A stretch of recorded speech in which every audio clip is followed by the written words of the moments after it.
everybody! Today I'm going to talk about just some basic things that will help you as you are starting to learn ukulele. So first, holding your ukulele, you really don't want to do it like this. I know a lot of people can tend to start like this because it's easier to see what you're doing with the chords, but this makes it really hard to strum when it's like this, and it's very amateurish. So the best way to just from the get-go get into the habit of holding it like this, doing your chords like this, it'll make it much easier to strum and you'll get used to having your hand like this. Next, your ukulele should be in G, C, E, A tuning, unless it's a baritone, in which case it'll be D, G, B, E tuning.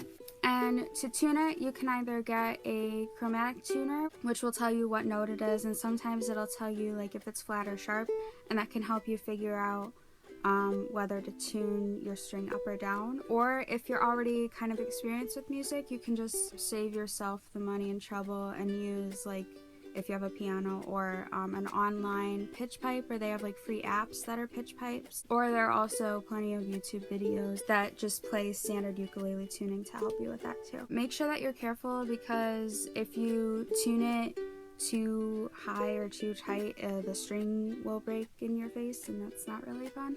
So just make sure that you're not tuning it too high.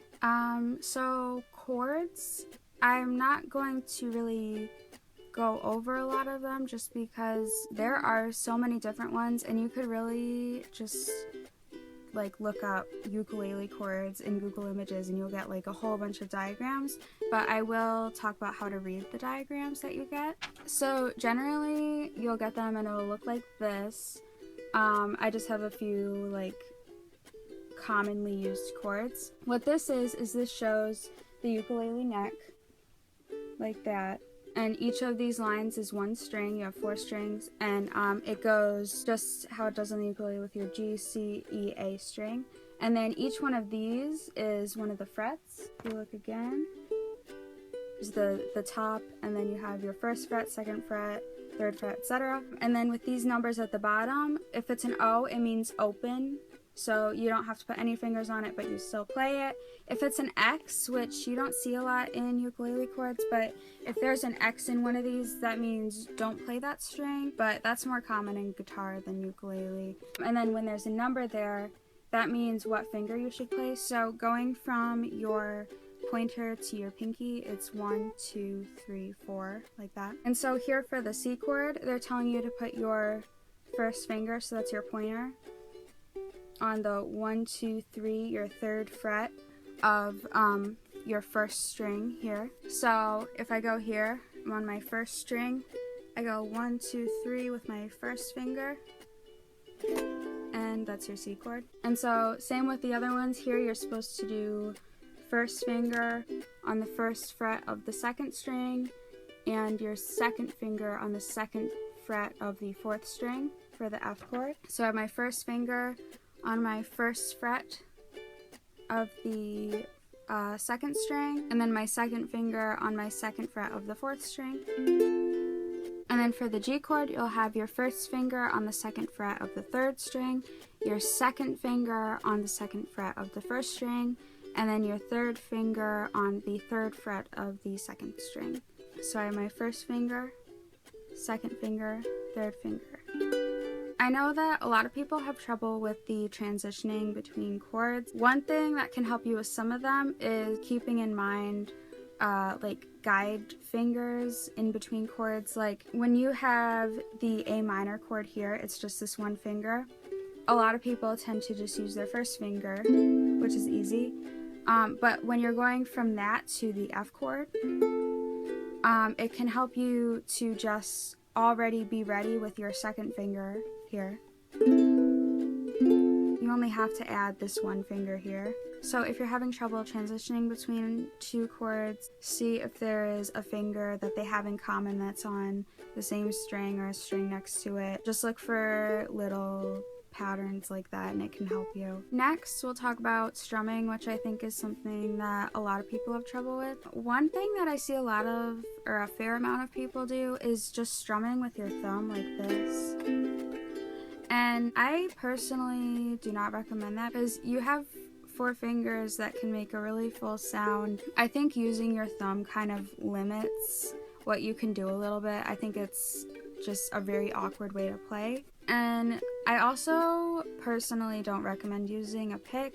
I think on guitar it can help a lot, but on ukulele you just have 4 usually nylon strings to work with, and I just think that it sounds a lot better using your fingers. And the way that I usually tell people to strum is down with fingernails and up with your finger pads. So it's like, so one basic strum that you can start with is just the down, down, down, down strum. So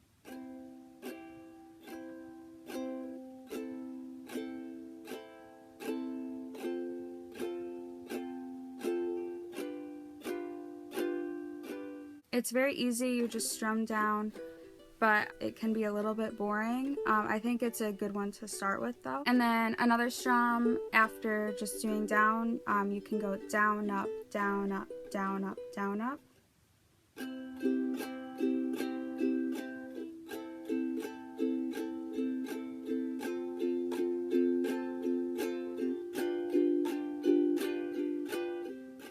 Then a pretty commonly used strum, it can take a little bit to get used to, but I think it's one that works for a lot of different songs, would be down, down, up, down, up, which sounds like this.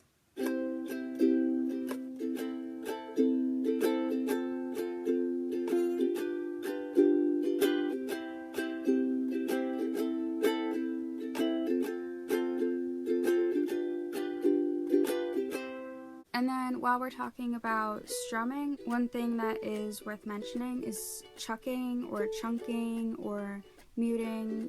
People call it different things, but basically it's when you mute the strings with your palm to make a percussive sound while you're strumming. So an example would be like this.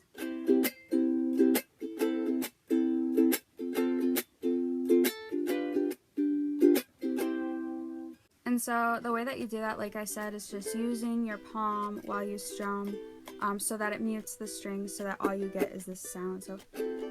So I think that that's pretty much everything that's really basic. If you have any questions, feel free to ask me down below. When I asked people what they wanted to see on my Instagram, I had a few people say things that like finger picking and how to play the same chords in different ways.